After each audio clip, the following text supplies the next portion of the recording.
Good afternoon दोस्तों। आज हमारे चैप्टर का नाम देख लेते हैं। किस बारे में हम पढ़ने वाले हैं? Establishment of British rule in India, यानी कि भारत में ब्रिटिश शासन का प्रशासन 1857 में। हम यहाँ पर पढ़ेंगे कि किस तरीके से British east India company Bharat में आती है, वो बाकी जो यूरोपियन कंपनियां भारत में होती हैं उनके साथ युद्ध करती हैं, युद्ध में जीतती हैं, भारत की जितनी क्षेत्रीय शक्तियां होती हैं उनके साथ किस तरीके से युद्ध करती हैं, फिर वहाँ पर बंगाल में शक्तिशाली बनती है और बंगाल के माध्यम से ही बाकी पूरे भारत में किस तरीके से अपनी शक्ति की स्थापना करती हैं, ये आप इस चैप्टर में पढ़ेंगे। अब ब्रिटिश ईस्ट इंडिया कंपनी की जब हम बात करते हैं तो हम देखते हैं कि 1599 में क्या होता है कि जॉन माइडन हॉल एक व्यक्ति होता है जो कि भारत आता है, और भारत में आने के बाद जब वो ब्रिटेन वापस जाता है तो वो बताता है कि किस तरीके से बहुत ज़्यादा चांसेस हैं भारत के साथ बिज़नेस करने के, व्यापार करने की। बहुत ज़्यादा हमें फ़ायदा देखने को मिलता है अगर हम भारत के साथ व्यापार करते हैं। तो इसी फ़ायदे को देखते हुए, इसी बेनिफिट को देखते हुए 1600 में एक प्राइवेट कंपनी बनती है, ईस्ट इंडिया कंपनी, और वो जाकर उनकी जो महारानी होती है एलिजाबेथ, उनसे इस कंपनी के लिए आप हमें भारत के साथ व्यापार करने के लिए इजाज़त दे दीजिए। तो उन्हें वो इजाज़त मिल जाती है और 1600 में ये कंपनी बन जाती है। 1600 में जब कंपनी बनती है तो यहाँ पर पहला व्यक्ति जो कंपनी की तरफ से आता है वो कैप्टन हॉकिंग्स होते हैं। कैप्टन हॉकिंग्स जब होते, देखिए जब 1600 में कंपनी बन रही है तो भारत पर कौन शासन कर रहा है? यहाँ पर शासन कर रहे हैं अकबर, ठीक है। लेकिन जब ये कैप्टन हॉकिंग्स आते हैं तो कैप्टन हॉकिंग्स अकबर के नाम का यहाँ पर पत्र लेकर आते हैं, लेकिन आते हैं जहांगीर के दरबार में। जहांगीर के दरबार में पहुँचते हैं। मैं इंग्लिश और हिंदी में इस वजह से लिखने की कोशिश कर रही हूँ ताकि जो दोनों ही मीडियम के जो स्टूडेंट्स हैं वो इस चीज़ से कॉन्टेक्ट, अपना कनेक्शन बना पाए कि हाँ वीडियो दोनों के लिए, ठीक है। तो वो जहांगीर के दरबार में आते हैं और इन्हें भारत में कुछ जगहों पर व्यापार करने की इजाज़त देते हैं, सभी जगहों पर नहीं, कुछ जगहों पर। तो क्या होता है कि 1608 में सूरत में कोशिश की जाती है कि ये फैक्ट्री लगाएं, लेकिन ये कोशिश सफल नहीं हो पाती।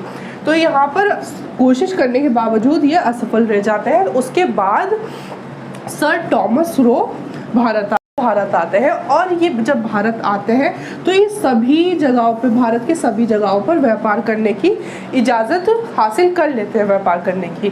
तो ये सबसे पहले क्या करते हैं, साउथ इंडिया में 1611 में मसूलीपट्टनम, ठीक है, मसूलीपट्टनम में फैक्ट्री बनाते हैं अपनी। लेकिन ये परमानेंट फैक्ट्री नहीं होती, ये टेम्परेरी फैक्ट्री होती है। परमानेंट फैक्ट्री कहाँ बनती है?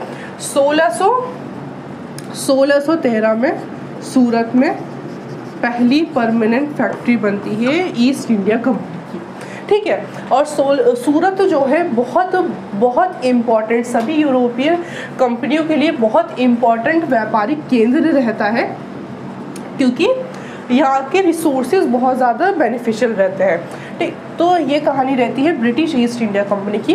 बाकी फिर वो मद्रास को कैप्चर करते हैं, बंगाल को कैप्चर करते हैं, वो एक आगे की बात है।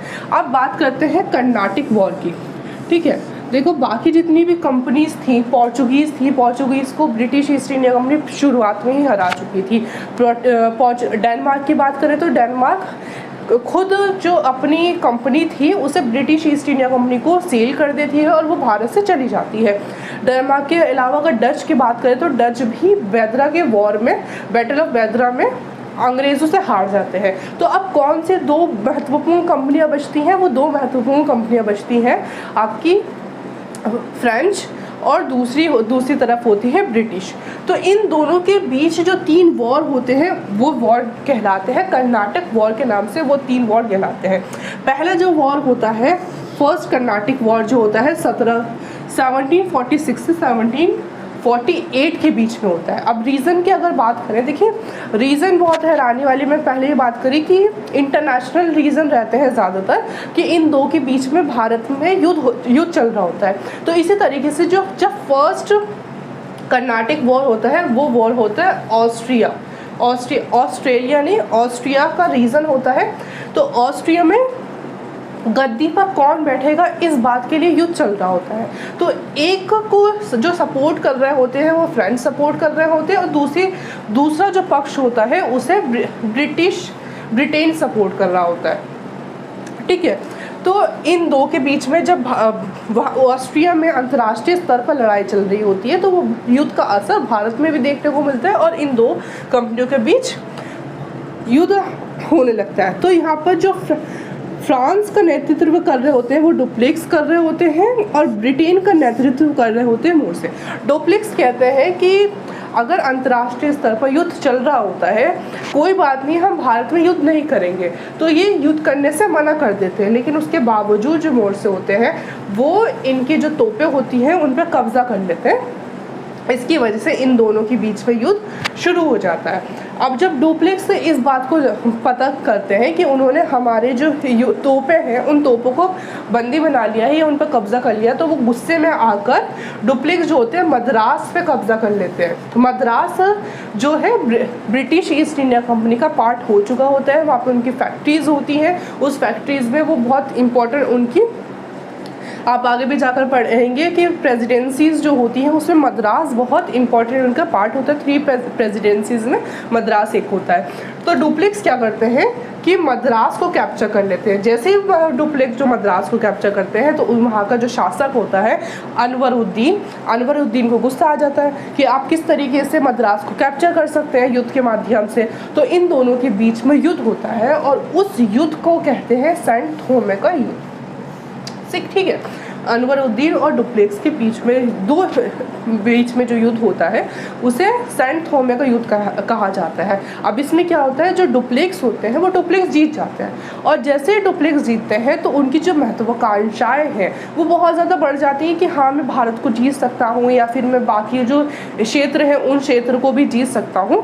वो आगे आगे जाके बहुत ज़्यादा बढ़ती रहती हैं और यही रीज़न होगा कि हम 1 साल बाद दूसरा कर्नाटिक वॉर देखेंगे जिससे में हमें और ज़्यादा डुप्लेक्स की जो महत्वाकांक्षाएं हैं वो देखने को मिलेंगी, ठीक है। जब ये कारण ही ऑस्ट्रिया होता है, अंतर्राष्ट्रीय कारण पहला कर्नाटिक वॉर का होता है, तो जो युद्ध में विराम लगता है वो भी एक ट्रीटी के माध्यम से लगता है जिसे कहते हैं एला शापले की संधि, ठीक है। 1748 में जब ये संधि होती है तो ये ऑर्डर दिया जाता है ब्रिटिश कंपनी को और फ्रेंच कंपनी को कि आप अपना युद्ध रोक दें और युद्ध विराम कर दें और जो क्षेत्र एक दूसरे के जीते होते हैं वो वापस कर दिए जाते हैं और इस तरीके से 1748 में ये युद्ध समाप्त हो जाता है।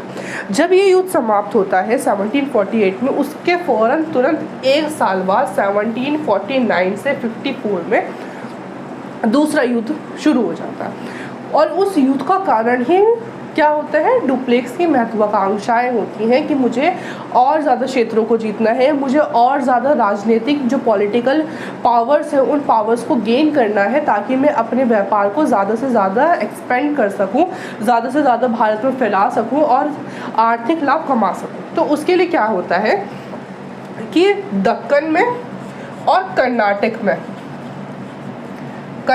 में ये 2 जगह गद्दी पे बैठने के लिए कि अब कौन अगला किंग होगा उसके लिए युद्ध चल रहा होता है। तो एक तरफ होते हैं नासिर जंग और एक तरफ होते हैं मुजफ्फर जंग। कहाँ पर, दक्कन में या फिर हैदराबाद में, दक्कन या हैदराबाद में, यहाँ पर इन दोनों के बीच में युद्ध चल रहा होता है।